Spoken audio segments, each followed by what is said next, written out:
gumaran, gole gumaran, gumaran, gole gumaran, gumaran. Fire for the feet. Pada jaden lady Gambi,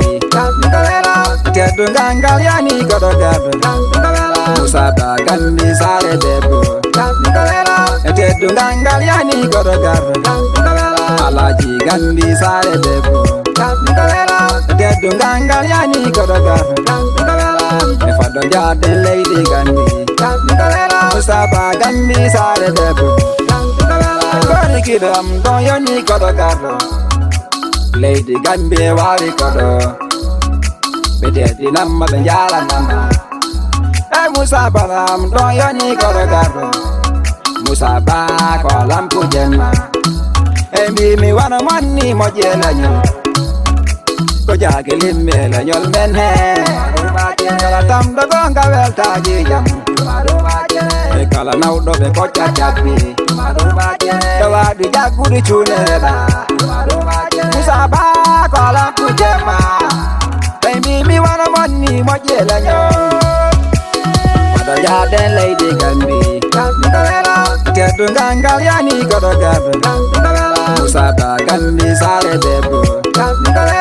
tiadu ganggal yani kodo gabe Alaji Gambi sare debo tiadu ganggal yani kodo gabe pada jaden lady Gambi Musa ba Gambi sare debo Wali jul be awadi buran Musa kala kujema nangurana mimi jirani balal mana nangurana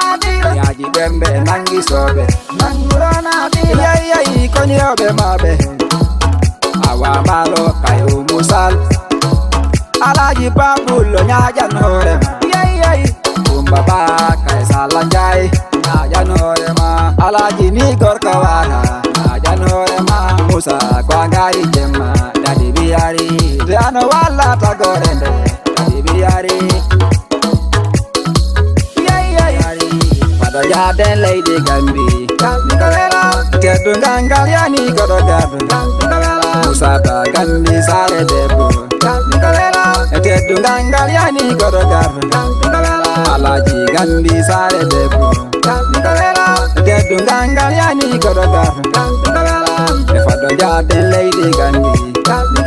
Musa ba Gambi sare debo Ay goni di mam don yoni kodo gabe Ay hambo banyi ketan wopi nebam Alzeni ba Tabara jalla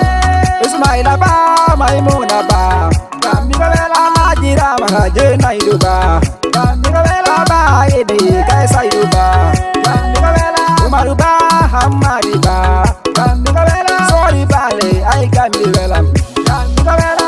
Pada jaden lady Gambi Gambi kabela tiadu ganggal yani kodo gabe Gambi kabela Musa ba Gambi sare debo Gambi kabela tiadu ganggal yani kodo gabe Gambi kabela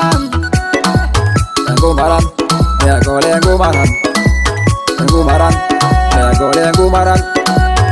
gumaran ya gole gumaran gumaran ya gole gumaran gumaran ya gole gumaran gumaran ya gole gumaran gumaran ya gole gumaran gumaran Fire for the feet. gumaran